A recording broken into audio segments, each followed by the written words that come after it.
आज्ञा नमस्कार। Nature facts YouTube channel को आपनक बहुत बहुत स्वागत।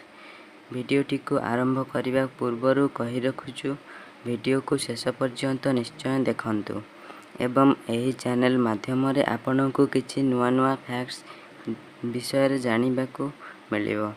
सेथिपाई तले थिबा रेड कलर रो सब्सक्राइब बटन को दबाई पाखरे थिबा घंटी चिन्ह को दबाई ऑल ऊपर क्लिक कर दियंतु जहा फल आमे जेतेबेले भी वीडियो अपलोड करिवु तुरंत आपनक पाखको नोटिफिकेशन जीवो।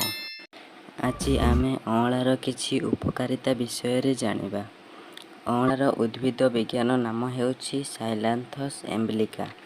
एहार फल हेउछि मांसाल गोलाकार। पाचिला अँला सेवन कले स्वास्थ्य ठीक रखे।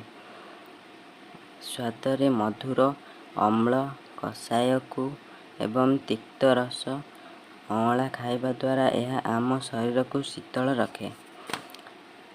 कोष्ठबंध कफ श्वास अर्थात आपणकर जदि कफ श्वास समस्या रहुछि तेबे अँला को सेवन करंतु।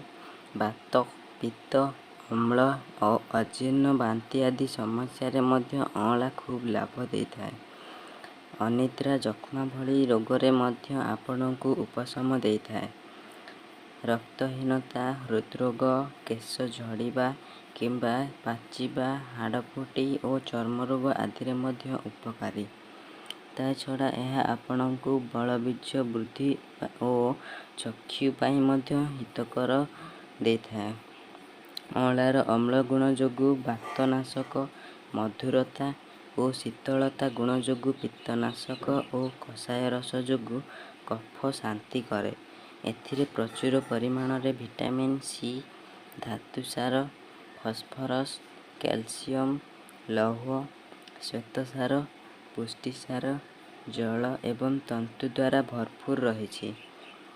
विकल्प द्रष्टव्य मूत्राशय जनित पथुरी रोग किंबा संगे संगे क्षीरपान करिथिबा व्यक्ति अँला सेवन कले स्वास्थ्य पक्षे हानिकारक।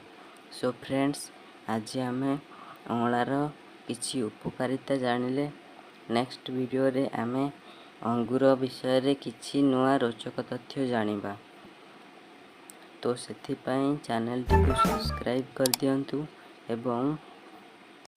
एवं अधिक रु अधिक मात्रा रे एही वीडियो टी को शेयर करंतु।